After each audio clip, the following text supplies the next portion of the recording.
This is Tim Bryce with my column titled, The Genius of Identity Politics. I recently wrote a column describing the concept of old white men, which is a mean-spirited attempt to discredit the wisdom of our elders, who are portrayed as stumbling blocks to progress. I want to take this a step further, as this is a part of what is today referred to as identity politics. The idea behind this is to differentiate various groups based on such things as race, religion, sex, and age, so they can be politically manipulated. Once segregated, the groups are stereotyped, vilified, and attacked, thereby putting them on the defensive. For example, we see this in old versus young people. As mentioned, young people are taught to malign the values of their elders. Men versus women. The value and character of men are portrayed as seedy and heartless. Whites versus all other ethnic groups. Here, whites are portrayed as racists who have been in control far too long. Christians versus all other religions. Whereas Christianity was an important part of our culture at one time, now it is portrayed as insensitive to others, and an effort is underway to systematically remove it from society. Gun owners and the NRA are portrayed as evil.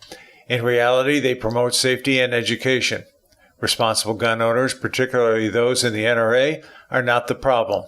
It is those who do not truly understand what guns are and are unfamiliar with how they should be used. They are the reckless ones. Even American history is under siege as statues and monuments representing important figures from our past are being toppled. The message is clear. America is evil. By doing so, patriots are ridiculed and condemned. It's true our country has made a lot of mistakes along the way. After all, we are only human. But we have also done a lot of positive things to make us an economic powerhouse and the champion of freedom, which are conveniently overlooked.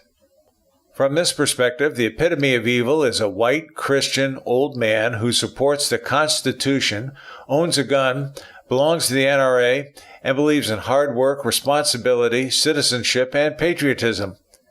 Such a person is falsely accused of being unfairly privileged, as opposed to everyone else. Years ago, there was respect for such a person, but today he is condemned and blamed for all of the problems in the country. By doing so, whatever this person's political inclinations are, others are encouraged to vote as his opposite. The intent of identity politics is to simply divide and conquer. To do so, keywords and expressions are introduced such as old white men, racist, hate, deplorable, fascist, and trickle-down economics, all intended to solicit a Pavlovian response. This is designed to program people who can only grasp simple words and expressions as opposed to thoughtful dissertations. From a strategic perspective, this is sheer genius. Diabolical, but genius. Whoever is devising such expressions is counting on the public to act like a herd of sheep, and regrettably, they are correct.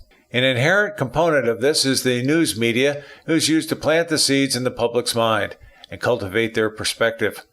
By making a word or phrase popular, it becomes another image to indoctrinate the masses. Who exactly is pulling the strings on identity politics is hard to say. The Clintons, the Obamas, George Soros, or perhaps a media mogul. Most likely it is from the Saul Alinsky playbook. One thing's for certain, it is a strategy used by liberals to combat conservatives. The use of simple slogans by the left is preferred over a debate which they cannot possibly win.